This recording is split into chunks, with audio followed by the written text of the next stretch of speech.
नमस्ते साथीहरू, तपाईलाई स्वागत छ मेरो युट्युब च्यानलमा। म फेरि पनि उपस्थित भइसकेको छु नेपाली शेयर बजार सम्बन्धी र आइपिओ सम्बन्धी जानकारी लिएर। आज पनि हामी प्योर इनर्जी लिमिटेडको आइपिओ को बारेमा कुराकानी गर्नेछौँ। प्योर इनर्जी लिमिटेडको आइपिओ हिजो नेप्सेमा लिस्टेड भएको थियो भने आजदेखि यस कम्पनीको दोस्रो बजारमा कारोबारमा आएको छ। यस कम्पनीको ओपनिङ रेन्ज प्राइस कति रहेको थियो अथवा पहिलो कारोबार कतिमा भएको थियो अथवा दिनभरिमा कति किता कारोबार भएको छ भने यस कम्पनीको प्रति किता मूल्य कतिसम्म जाने सम्भावना रहेको छ अथवा यस कम्पनीको कति किता आइपिओ नेप्सेमा लिस्टेड भएको छ भनेर सम्पूर्ण जानकारी लिनेछौँ। यो सम्पूर्ण जानकारी लिनको लागि भने तपाईले भिडियो अन्तिमसम्म हेर्नुहोला र साथसाथै तपाईँ पनि यस्तै नेपाली शेयर बजार सम्बन्धी र कुन कम्पनीको आइपिओ कहिले आउँछ भनेर जानकारी लिन चाहनुहुन्छ भने तपाईले हाम्रो युट्युब च्यानललाई सब्स्क्राइब गर्न चाहिँ नभुल्नुहोला।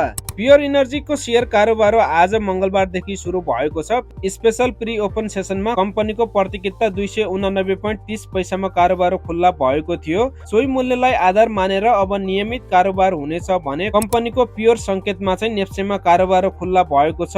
नेप्सेले पहिलो कारोबारको लागि कम्पनीलाई 96 रुपियाँ 45 पैसादेखि 289.30 पैसासम्मको ओपनिङ रेन्ज तोकेको थियो भने सोही मूल्य रेन्जको आधारमा आज पहिलो कारोबार सुरु भएको छ। नेप्सेले पहिलो वास्तविक नेटवर्कको 3 गुणासम्म पहिलो कारोबारको लागि मूल्य रेन्ज तोक्ने गर्दछ भने सोमबार कम्पनीको 80 लाख किता आइपिओ नेप्सेमा सूचीकृत भएको थियो। कम्पनीले सर्वसाधारण लगानीकर्ताहरू र वैदेशिक रोजगारीमा रहेका नेपाली नागरिक, सामूहिक लगानी कोष र कर्मचारी समेतलाई निष्कासन गरी बाँडफाँड गरेको 16 लाख किता साधारण शेयर र संस्थापक शेयर धनीहरूले लगानी गरेको 64 लाख किता गरी कुल 80 लाख किता शेयर नेप्सेमा सूचीकृत भएको छ। र प्योर इनर्जीको आइपिओ हिजो नेप्सेमा लिस्टेड भएसँगै आजदेखि कारोबारमा आएको छ भने प्री ओपन सेसनमा यस कम्पनीको प्रति किता मूल्य 289.30 पैसामा पहिलो कारोबार सुरु भएको थियो भने र यस कम्पनीको पहिलो दिनमा सकारात्मक सर्किट लागेर यस कम्पनीको प्रति किता मूल्य 318.20 रुपियाँमा पुगेको छ। यस कम्पनीको 10 किता आइपिओ हात पार्ने लगानीकर्ताले चाहिँ पहिलो दिनमा 3180 रुपियाँ कमाउन सफल भएका छन् भने यस कम्पनीको आइपिओमा पनि कम्तीमा पनि 12 देखि 15 दिनसम्म सकारात्मक सर्किट लाग्ने सम्भावना रहेको छ। आज दिनभरिमा प्योर इनर्जी लिमिटेडको आइपिओ को 120 किताको कारोबार भएको छ भने टोटल टर्नओभर भने 36,747 रुपियाँको भएको छ।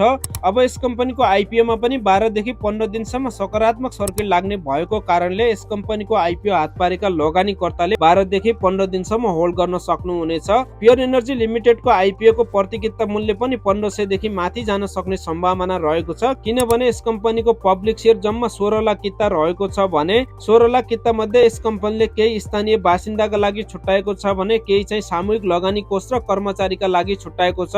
सामूहिक लगानी कोषले 6 महिनासम्म बेच्न नपाउने हुँदा र कर्मचारी र स्थानीय बासिन्दाले चाहिँ 3 वर्षसम्म बेच्न नपाउने हुँदा यस कम्पनीको दोस्रो बजारमा तत्काल किता कारोबारमा आउने भनेको 14,40,000 किता रहेको छ भने यस कारणले गर्दा यो कम्पनी लो क्याप भएको कारणले गर्दा पनि दोस्रो बजारमा लगानीकर्ताको आकर्षण बढ्ने सम्भावना रहेको छ। यस कारणले गर्दा यस कम्पनीको प्रति किता मूल्य पनि कम्तीमा पनि 1500 भन्दा माथि पुग्ने सम्भावना रहेको छ भने यस कम्पनीको 10 किता आइपिओ हात पार्ने लगानीकर्ताले भने कम्तीमा पनि 15 देखि 20,000 रुपियाँ 10 किता आइपिओबाट कमाउन सक्ने सम्भावना रहेको छ। प्योर इनर्जी लिमिटेडले आइपिओ बाँडफाँड गरेको करिब 1.5 महिनापछि यस कम्पनीको आइपिओ हिजो नेप्सेमा लिस्टेड भएको थियो भने आजदेखि चाहिँ यस कम्पनीको कारोबार सुरु भएको छ। अथवा तपाईले प्योर इनर्जी लिमिटेडको आइपिओ कहिले बेच्ने भनेर थाहा पाउनको लागि भने तपाईले प्रत्येक दिन भोलम हेर्दै जानु होला।